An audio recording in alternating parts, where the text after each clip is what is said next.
The deadly mass shooting overnight in downtown Orlando. At least 8 people were shot during Halloween celebrations. A 17-year-old is in custody. Victor Kendo is tracking the latest. Good morning, Victor. Good morning, George. Halloween, one of the busiest nights of the year for law enforcement in Orlando. 2 frightening scenes at 2 nearby locations downtown. A total of 8 people shot, 2 of them killed, and this morning police are sharing video. This one from the first shooting, it was just after 1 a.m., and you can see how packed downtown Orlando was. Police say somewhere between 50 to 100,000 people were out, with nearly 100 officers patrolling at the time. Left-hand side of the screen, they say the gunman started shooting, and then you see the crowds desperately run away. Not far from there, moments later, another shooting. This time, officers witnessed it and immediately took down the alleged gunman. They identified him as a 17-year-old, and police say that he had a handgun on him, and he'd previously been arrested for grand theft in 2023. The victims range from 19 to 39 years old. There is no word on a motive, but police are investigating. Rebecca? All right, Victor, thank you. Had 6 others taken to a hospital where they are listed as, quote, stable. We know that a shooting suspect was taken into custody over in the area of Washington and Orange, if you are familiar with the area. And a 17-year-old man is in custody in connection with this. We are told that suspect had been previously arrested last year for grand theft. Again, all of this information coming in moments ago from Orlando Police. I do want to start us off here with that news conference again. Currently investigating a shooting with multiple victims in downtown Orlando. At approximately 1:07 a.m., officers reported shots fired at Central Boulevard and Orange Avenue. Within minutes, a second report of shots fired was called in south of Washington Street on Orange Avenue. At this time, we are aware of 8 total victims. 2 are now deceased. 6 other individuals who were shot were transported to ORMC for further treatment. Those victims are currently in stable condition. Shortly after the report of shots fired, a shooting suspect was located and taken into custody at Washington and Orange. He has been identified as 17-year-old Jalen Dwayne Edgar. He was previously arrested for grand theft in 2023. This is still an active investigation. As we gather more information, we'll provide you with another update. So as you can see from this video, downtown's a very busy night. Halloween's one of our busiest nights of the year. Always is. Usually the Halloween night itself is busy, and then the Saturday after Halloween is always almost just as busy. We're doing anywhere from 50 to 100,000 people. As you can see from the picture, the crowd's gigantic, and this is just on Orange Avenue. So we're dealing with a very, very large crowd. And during this night, we had about 100 officers who were working in detail, spread out, and as you can see in all the videos, the officers responded very quickly. The officers did a great job. They responded right when they heard the shooting. You know, as everybody else is running, they're not. They're sitting in a position looking for a shooter. They found a shooter, and they took him down. But right now, I'll take your questions. Do you have any idea about the motive behind it? No, we have the suspect. Of course, that'll be a part of our investigation, part of the interview process. As you can see, it was very quick. There wasn't a lot of conversation, so we'll figure out if he knew him or not. At one time, there was a ban on weapons in downtown around bars and so forth. Was that still in effect, or how did this weapon get in? So, I guess you're talking about when we used to do the closures, and we had the dogs and all that. That was going on downtown. That all went away with sort of the law changed. When the law changed, and basically you can carry a weapon on a public street as long as you don't meet certain criteria. As long as you meet certain criteria. So when that changed, we can no longer do that. When the state law changed. When the state law changed, you saw that we changed how we did downtown. We can no longer do the dogs to limit what we had downtown.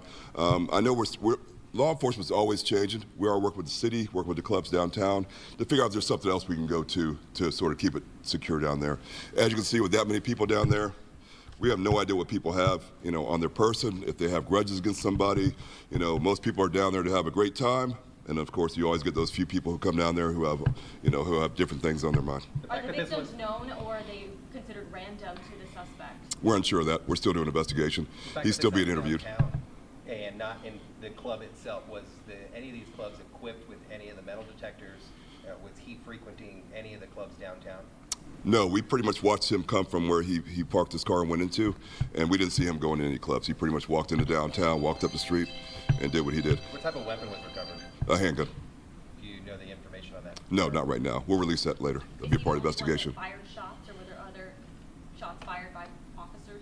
No officers fired any shots. We believe he's the only suspect right at this time whose shots were fired from. Can you speak to the degree agree your law enforcement officers were acting, that law enforcement officer sees the suspect, identifies them, and immediately takes them to the ground.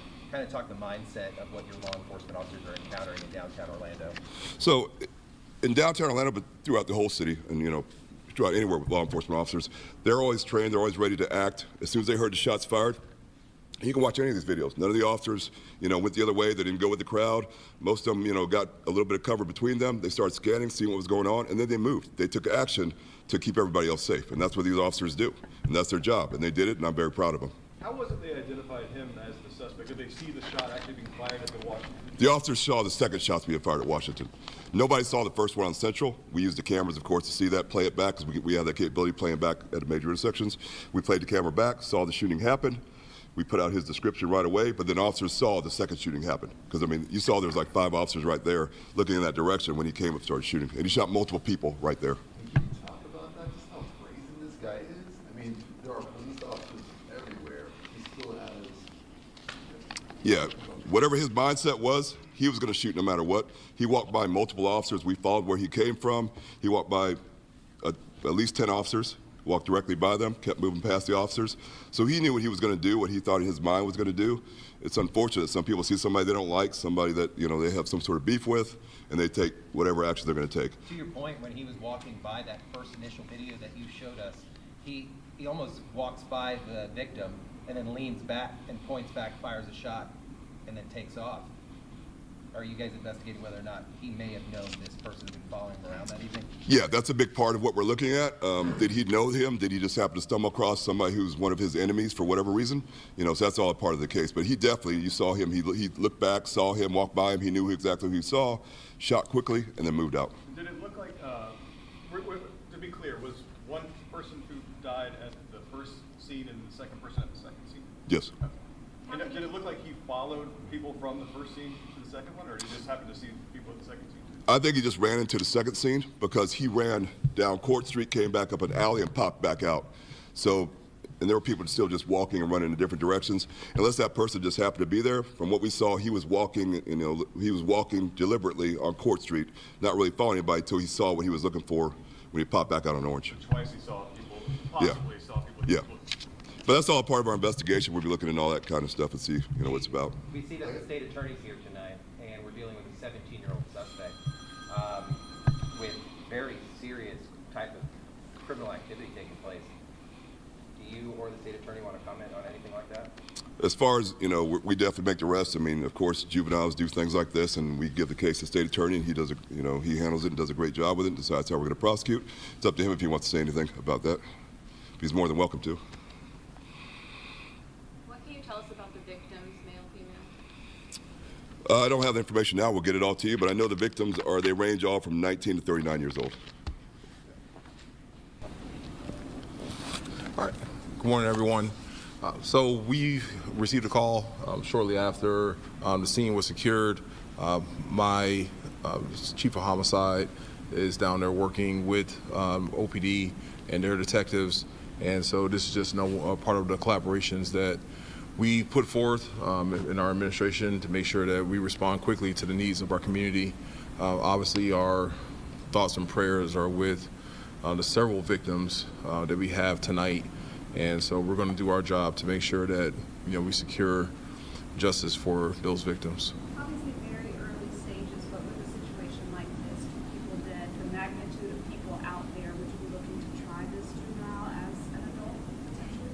Yeah, we're definitely something that's on the table. Obviously, from the multiple victims and the brazen nature of the crime, there's several aggravating factors that will fit inside the matrix to charge him as an adult. But we have to get to completion of the investigation first, get the case turned over to us, and then we'll take appropriate action at that point. The chief talked about a previous arrest for the suspect. Do you have any information about that? And did he go through the system already? Had he been adjudicated?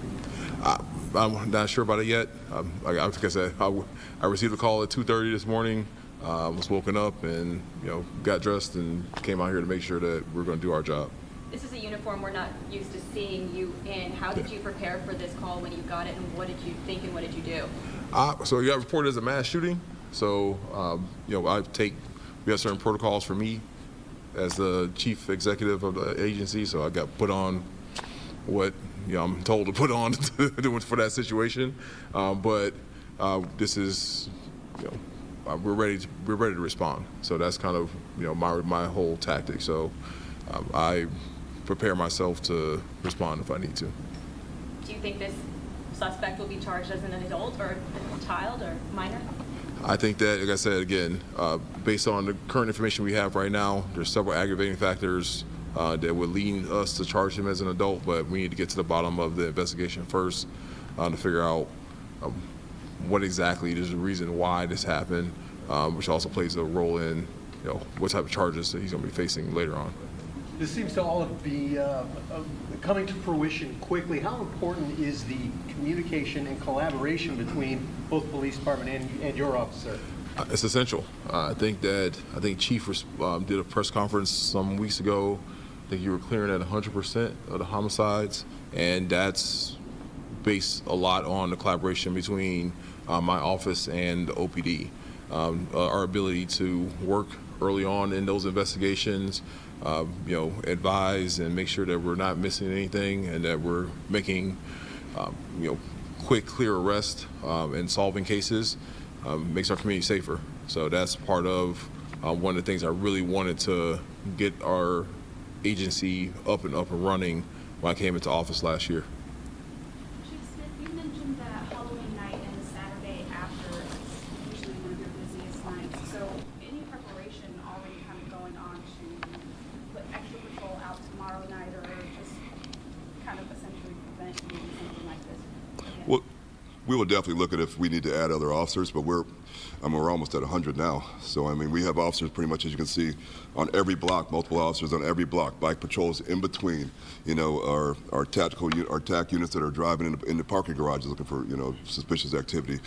We think we do a very good job. Our last major shooting was about, right before it began, about 2 years ago with multiple people casualties. So, downtown's very challenging, but the officers work very hard. But we will definitely meet and look and see if we can add any more resources to the next couple of days just to get through, especially Saturday night, to get us through Saturday night.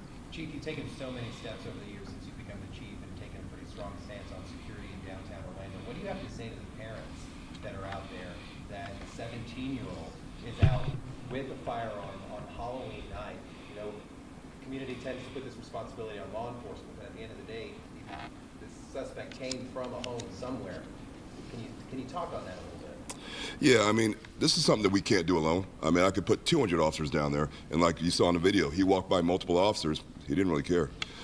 So it does start outside of what my job is. It starts, and I don't want to say it starts in the home, but it starts in our community coming together to work together and figure out a better way for people to solve their problems, because it's just one of those kind of things that we all know shooting people solves nothing. This person right here threw away his life. For what? For some little beef or whatever's going to come out in the investigation. We all know it's not going to be the most serious thing in the world when you take somebody's life. So it's one of those kind of things we need everybody's help, but we'll continue to do what we do. We'll continue to provide heavy security downtown and have a large presence and be ready for anything that comes. Do you think together this video surveillance, can you tell if there was any kind of altercation leading up to this, or where was his path? Where was he coming from, and how long was he downtown? So we're going to release all that. He actually wasn't downtown that long before this happened.